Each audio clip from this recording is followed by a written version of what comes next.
This is Christopher Sernaque, hosting episode 6 of season 2 of the Current Topics in Science podcast.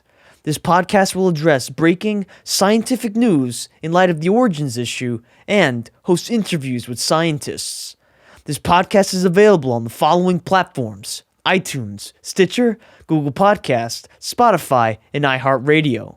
Video recordings of the podcast will be uploaded to YouTube. Enjoy the podcast.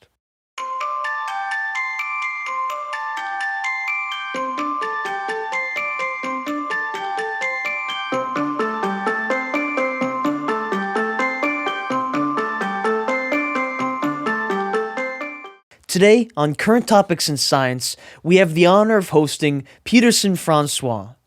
He has an Associates of Science from Lake Sumter State College, has studied biomedical science from the Florida Hospital College of Health Sciences, which is now known as Adventist University, and has a Bachelor of Science in Athletic Training and a minor in Health Sciences at the University of Central Florida.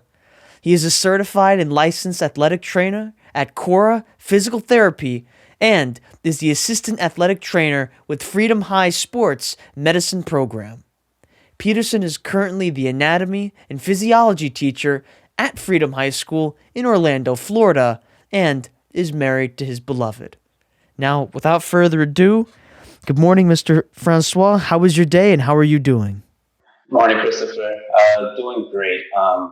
So happy to have this opportunity to speak with you on these current topics. Today's been very outside. It's been kind of rainy, kind of busy on my side of town, but woke up hopeful, woke up excited, and ready for this interview. Amen. Glad to hear you woke up hopeful, and we're going to be looking to the future of science. There's a lot of hope there. So since this is Current Topics in Science, we'll quickly look at this week's current topic. According to 9to5google.com, in an article called Google Search Adds 3D Skeleton and Other AR Models, Video Recording on Android. In recent weeks, people have turned to virtual animals in Google Search to experience the outside world indoors.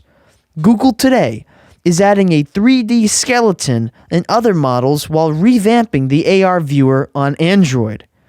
Google says that they're doing this to make it easier for users to learn, saying the easiest way to wrap your head around new information is to see it.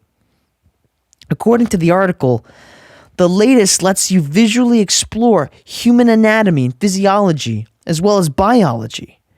Mr. François, as an anatomy and physiology teacher, what do you think of this latest development in learning? With this latest development, I feel like it's an amazing and needed development. As far as often as teachers as we teach, sometimes we get complacent when it comes to our lesson plan and the way that we think that we should teach. But this allows for us not to neglect the students that have different learning types. All right, so we have our auditory learners, our visual learners, our kinesthetic learners, those like to do movement and things like that. This allows the students to be hands-on, allows them to visualize and see those different things in different learning platforms and things like that. So it's a very great, useful tool as a teacher so that students can reach each learning type, because everybody learns differently, even though we may teach a certain way. Speaking of learning, let's quote from Dr. David Kaufman, who received his PhD in anatomy and was a professor at the University of Florida in Gainesville. Dr. Kaufman, describing the human body, said, "The human body is a carbon-based, chemically fueled, force liquid and air-cooled, bipedal, communicative, photochromatic, bionocular, cellularly self-replicating, self-diagnostic, self-repairing tissue-wise, multidexterous, continuously adaptive, computer-controlled, biodegradable exhaust system machine capable of short and long-term memory with conceptual retrieval and integration and precise decision-making and creativity. Truly the ultimate machine." Mr. François, What evidence from anatomy do you see as pointing to an intelligent designer? As far as how the world works and things that goes around, what points to an intelligent designer, as for us, is the ability to change, to create order out of chaos. All right, so it takes a lot more opportunity, or it takes a lot more effort to put things into order, and chaos just allows it to, at its whim, do what it needs. But with anatomy and physiology, one of the staple things that the body needs is homeostasis. All right, so with homeostasis, it's the body's ability to maintain a stable, balanced environment. So to be able to work things into order. And if within the order of the human body, there's 6 levels of organization, which I thought was very interesting. So you go from the chemical level, there's the cell level, there's the tissue level, organ level, and then there's the organism. All right, so it says an organism, so those levels. So there's a certain order of things that allows the body to function and to create, to work the way that it needs to work. So starting from that very small to the very complex organism. One of the things I also did find very interesting is that with the anatomy, to show that there's an intelligent designer, is that each of those organism has organ systems. So a body has complex, many different types of systems. So example, you have your cardiovascular system, your respiratory system, nervous system, your reproductive system. And the funny thing about those is that there's 12 systems. For me, this points me to God even more, because that number, the significance of that number, 12. There's 12 disciples, 12 tribes of Israel. There's also 12 organ systems in the body. So that, to me, that points to a intelligent creator, for him to have those specific numbers and still relate to the Bible. And as you said, there is evidence from anatomy that points to the fact that human beings were designed by God. However, there are some who point to what they believe is poor anatomical design and try to discount intelligent design. For instance, the Associated Press claimed that the appendix is a remnant of human evolution, saying, "The appendix has no real function." Mr. François, is it true that the appendix is a functionless leftover of our supposed evolutionary history? I've had so many students ask me this question every year, as far as the appendix, what's the purpose? It has no purpose and things like that. But as far as an intelligent creator, when it's said that they discount and say that it's not it doesn't have any real function, what's the point of having it in your body? It has a purpose, it has a function. Otherwise, it wouldn't be diseased or get sick, or appendicitis wouldn't occur. Normally, your appendix, sits on your lower right abdomen. A lot of people say it's unknown, but recently a lot of research is pointing to that there's actually good bacteria stored in the appendix. So inside the intestines, your large and small intestines, you need bacteria to help break down certain foods and things like that to allow a healthy environment in the intestines. So when something blocks the appendix, which is actually like a little sac and has good bacteria in it, if it gets blocked, it leads to inflammation, swelling, pus, appendicitis, causing that pain, things like that.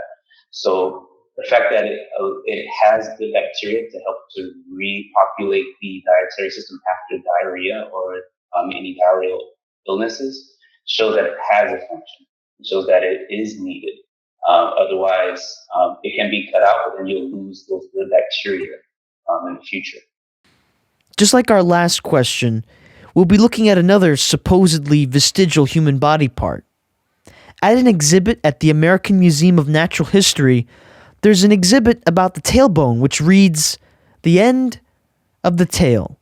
Look closely at the base of the human spine, and you'll find a tailbone, 3 to 5 vertebrae fused together. It serves no purpose, but reminds us that humans have descended from ancestral animals with tails. Mr. François, is the tailbone, as it is called, evidence that we evolved from tailed ancestors? With that, I don't believe it. As far as when they make the claim that has no purpose or it's not needed, again, just like the appendix. When you make such a claim as that, therefore you say, okay, it's not needed. Let's just throw it away. We don't need it anymore. But as far as the tailbone, or it's called the coccyx, which sits at the bottom of the vertebra, a lot of animals have a tail. They use it for balance. When they're on four legs and they're hunched over. But as we see us as humans, we're bipedal. We have two legs, or also some gorillas also have two legs, and they don't have a tail, but they also have a coccyx. So that enables them to walk uprightly, and also it actually allows you to have, with gravity pulling on the animals on four legs, when you get to stand up upright, you use less energy in your body. So you have 25% less energy used when you're walking on 2 feet versus 4 feet. But as far as being that as your ancestor, I don't see a claim for it, because the coccyx serves its purposes as far as for sitting. It helps to balance your body when you sit. And also there's nerve endings that are attached to the coccyx at the very end. And then also muscles, ligaments, and other attachments at the base of the pelvic, of your pelvis, actually attached to the coccyx to help with, basic movements as far as voiding yourself. You have to use the restroom or the sphincter when you use for defecating. So it has its purpose, because if you remove it, you won't be able to hold any of your bodily fluids. You won't be able to, women won't be able to give birth because they have to use those pelvic floor muscles to push out. So it has a purpose. I can't see that it doesn't, because of the nerves and things that are attached to it. Now let's return to the subject that was brought up in question 3, which is there anatomical evidence for intelligent design? Ellen White made some interesting comments regarding the human nervous system that actually predate the usage of electroencephalography. She wrote, "The brain nerves which communicate with the entire system are the only medium through which heaven can communicate to man and affect his inmost life. Whatever disturbs the circulation of the electric currents in the nervous system lessens the strength of the vital powers, and the result is a deadening of the sensibilities of the mind." Information scientist Dr. Werner Gitt confirms Ellen White's statement, saying, "If it were possible to describe the nervous system as a circuit diagram, with each neuron represented by a single pinhead, such a circuit diagram would require an area of several square kilometers. It would be several hundred times more complex than the entire global telephone network." Mr. François, may you describe how nerves transmit information and how that process is evidence for intelligent design? Yes, quoting from question 3 from David Kaufman, when he says that the body is a computer-controlled, biodegradable exhaust system machine, is able to retrieve and integrate information, and also precise decision-making and creativity. One of those things also he says in there that it's chemically fueled. So with a nerve, a neuron is a nerve cell. So when we talked about the levels of organization, those 6 levels, chemical to cell, cells turn into tissues, tissues turn into organs, organs turn into organ systems, which is like the nervous system, and then makes it organism. So that small neuron allows for sensory integration and for motor movement. So when a nerve impulse is actually sent, so a nerve impulse is the signal being sent across the neuron to the next neuron, the adjacent neuron. So with a nerve impulse is a weak electric current. So that weak electric current needs a stimulus. That stimulus stimulates that neuron, and then that neuron sends a signal, and it's through that process that it creates the sodium potassium pump creates a gradient. And that gradient makes a bioelectrical charge that pushes it across the membrane to the next one. All right, so it's a stimulus. The stimulus happens. It causes the change in polarity inside the neuron, and it pushes the information across and then it jumps to the next neuron through the gap, which is called synaptic cleft. All right, so with that stimulus causing that chain reaction to push across the neuron, and then from that neuron, so that's the electrical current, it's also a chemical current going on at the same time, so it's bioelectrical. So it's chemical and electrical. At that gap, at the end of the neuron, allows for information. There's actually something called a neurotransmitter, and neurotransmitters are signals that are sent, or messengers that are sent across that gap to the next adjacent neuron to retrieve that information and to continue it on to the next neuron. So with that bioelectrical current, and it's moving across the neuron, and then it jumps a gap through a chemical messenger, which can be different molecules, different chemicals like dopamine, serotonin, acetylcholine. These things, these neurotransmitters allow for information to be sent across for a specific type of message. I find that very interesting. So when it moves across and it has to send a certain signal, certain thing, certain information through that. So like dopamine is a feel good neurotransmitter that allows for the body to, it's a feel good sensation. And it's very, it's helps with mood regulation, sleep regulation, and also regulation with attention and memory. So as far as when dopamine moves across, if there's too much or too little, especially if there's drugs involved, cocaine or heroin gets into the system, it can mess up that, it can interfere with that chemical being sent across. So with that, it allows the information has to move along, and then for it to be able to move successfully, if you cause any other harmful things into your body, it can mess up the neurotransmission. And so that points to a creator, and for it to be able to communicate with that creator. If you allow different substances or certain things into your body, it's going to mess up with dopamine levels or your serotonin levels and things like that. And if that is allowed to happen, then it's going to drastically affect the way the messages are being brought across to your brain, throughout your brain and throughout the body to receive and to integrate and to use that motor function.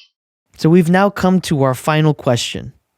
Anne Lamont, a mathematics and science teacher, is an education researcher who has made it her hobby of hers to research early creation scientists. In her article called Great Creation Scientists, Nicholas Steno, founder of modern geology and young earth creationist, she described the great contributions of Nicholas Steno, who studied anatomy at the University of Copenhagen. Steno discovered the parotid salivary duct, made important observations on the anatomy of the brain, traced the human lymphatic system, and was the first to show that the heart consists of two relatively independent pumps. Mr. François, it sounds like Steno had a rich and fulfilling scientific career and glorified God for his achievements. What advice would you give to high school students about continuing their own education? The advice I would give to high school students to continue their education is to focus, in a sense, to focus on yourself. That's one of the things I always tell my students. With anatomy and physiology, to study this science is to study yourself. So when they feel like, oh, these words are too big or this information is too much, I tell them, hey, but this is you. If you care about yourself, you care about the thing that's going on in your body, this is the information that you will learn from. And when you learn from that, you continue your education. Once you learn more information about yourself, it will exceed and go on to learning even more about the world around you. So it kind of starts internally. You studying anatomy and physiology. You study yourself, study who you are as a person, study how your body and your chemistry is made up. And then from there, you gain that knowledge, and then it's going to be, something's going to click in your mind, and then you're going to want to research more and to continue to look for other education. So I feel like the best advice is to, when you're studying and continue education, is to focus on yourself, see what's going on in your body related to the science that you're studying, and things will unlock because it's like Steno's, everything is part of the body if you're focusing on the creator. Focusing on the creator will allow you to focus on yourself. allow you to focus on the things that surround you, and it's just going to start opening different doors and different thought processes. Mr. Francois, thank you very much for your time. It was an absolute joy. And to our listeners, thank you very much for taking the time to learn with us on current topics in science, where scientific discoveries are examined in light of the origins issue. Please share and subscribe to the Current Topics in Science podcast. It's available on iTunes, Stitcher, Google Podcast, Spotify, and iHeartRadio. Thanks again for listening, and remember, the truth saves.